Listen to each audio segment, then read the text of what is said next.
nga ang purpose sa nga programa is to have a children or have a learner nga makatuon kung paano sa ginatawag nga rescue.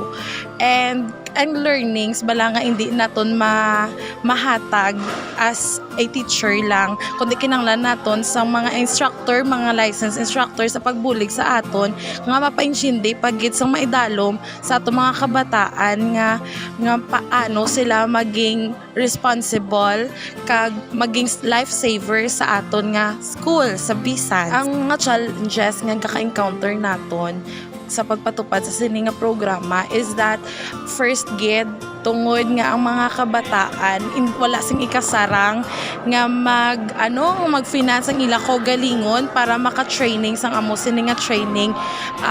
May ara man nga may mga kabataan nga gusto gid siya pero because nga hindi sila naging officer sa ilang mga classroom, so sila mismo inang gahulat nga itap naton pero wala kita sing time nga ihatag sa ila or financially may hatag sa ila, but tingwaan naton nga ang mga kabataan nga willing mag-serve, willing mag-lifesaver, tingwaan naton nga tagaan sila tsimpo nga mag-train sa sini nga program. Ang purpose kali isang ining aktibidades is to capacitate our learners with regards to emergency rescue and other related operations para sa whatever nga disaster that will happen or any major or minor situations, emergencies, they will be able to respond properly ang aton mga kabataan.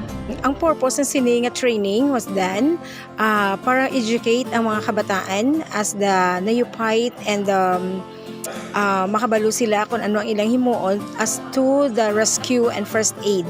Since nga this is the first time, they would also be the trainer sa iban pa nga mga kabataan or students nga maka-train man sa sini nga advocacy. And maybe ang challenges na nakita namon is that limited yung time namin. At the same time, we do not have the facility. So nanghulam pa kami ng facility sa naga-train. So we are hoping as we go with this training, makakompleto or maka-acquire kami sa mga equipments kag sang mga time nga mahatagid namon sa ila. So I think that would be, and aside from that gali, they could also be mangin sila mismo sa ila panimalay, no, kag sa community mangin respondents man sila in their own capacity. It was a really great experience for me, especially as a leader. It builds my leadership more, and as well as the communication that I have to show to my colleagues, and we also built unity in this training, and I have learned a lot, such as first aid and proper way of carrying the board. That's all. Thank you.